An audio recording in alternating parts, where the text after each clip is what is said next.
Hi guys, this is Greg from Ranch Bible. We meet again for another review. This time it's my first ever review of a Brooks shoe, and I decided to review this shoe because the new midsole intrigued me, and I decided to get this shoe for review to share my views with you. Here it is, Brooks Glycerin 20 with an all new midsole that I will talk you through very soon.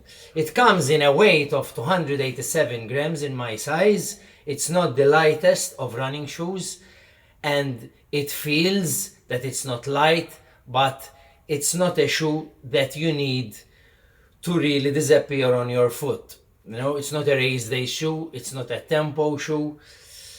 It is a daily trainer that can go the distance. Okay, that's how I see this shoe.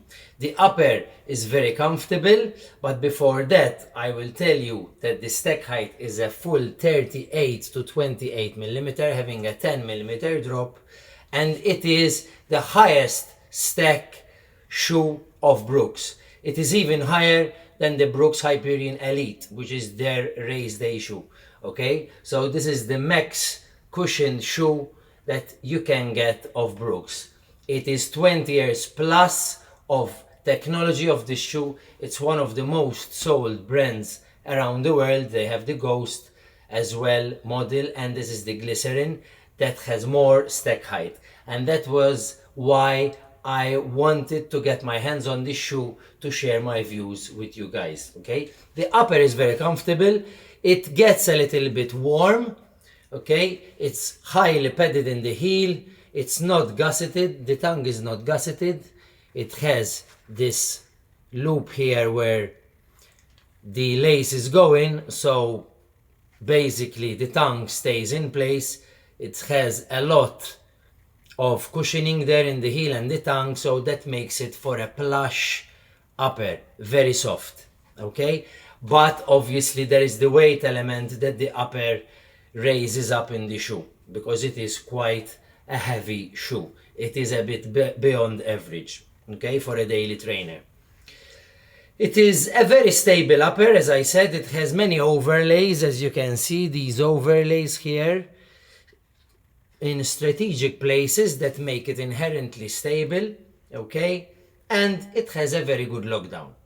Nothing to say more about the upper because it does the job well and it's pretty comfortable too. Okay, the midsole, the star of the show as Brooks describe it, it is said to be soft, it is said to be responsive and lightweight, but obviously it's not that lightweight because the weight doesn't really reflect the lightweight feel of that, midsole.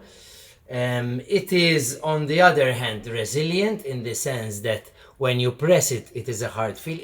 It's not the softest, at least I didn't feel it's soft, so I don't use the shoe for a recovery run, because for a recovery run I need a shoe that's softer, that's more leg saving, but this shoe is a bit harder. It's not the hardest, but it's in the middle or on the higher side of like firmness. Okay, but it is very durable, and the biggest plus, the biggest attribute of this shoe is definitely the premium, how it's made, and the durability. So you're paying that price for a shoe that will last very long.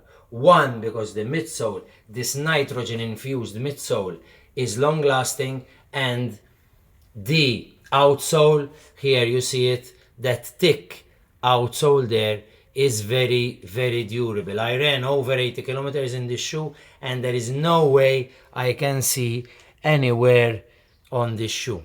Here is the DNA Loft V3, that is the nitrogen infused midsole that Brooks created first in the Aurora BL, now they introduced it in the Glycerin 20.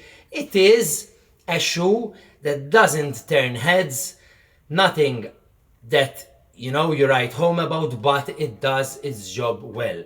And sometimes we overcomplicate life. We want too much out of a shoe. We say, yeah, I want that shoe, but then when you really think of what the shoe should do, what should it do? It should take you for a long period of time for long mileage, long lasting, safe, and this shoe is very safe because it has a widened base.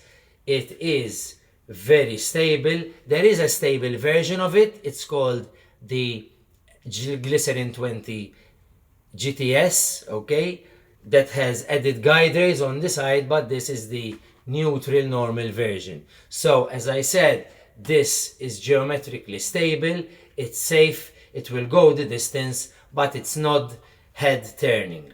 Okay, so I like this shoe. Did it enter in my rotation? Sometimes yes, sometimes no, because I don't quite use it for easy recovery days. I use it for a daily training concept of shoe because it can go the distance and it can take some speeds. Not a lot of high speeds because then it feels a bit heavy. Okay, but those grooves there on the outsole make it flexible enough to help you go forward, and it has quite an efficient stride to it and a plush, easy, nice feel too. Okay, other than that, I like this shoe. Brooks did a good job to create a new system of midsole because they were a bit, behind from some other brands, but with the DNA of Vitry, they caught up with other brands. Well done to that, hats off. See you soon for more reviews. In the meantime, keep running and take care of each other.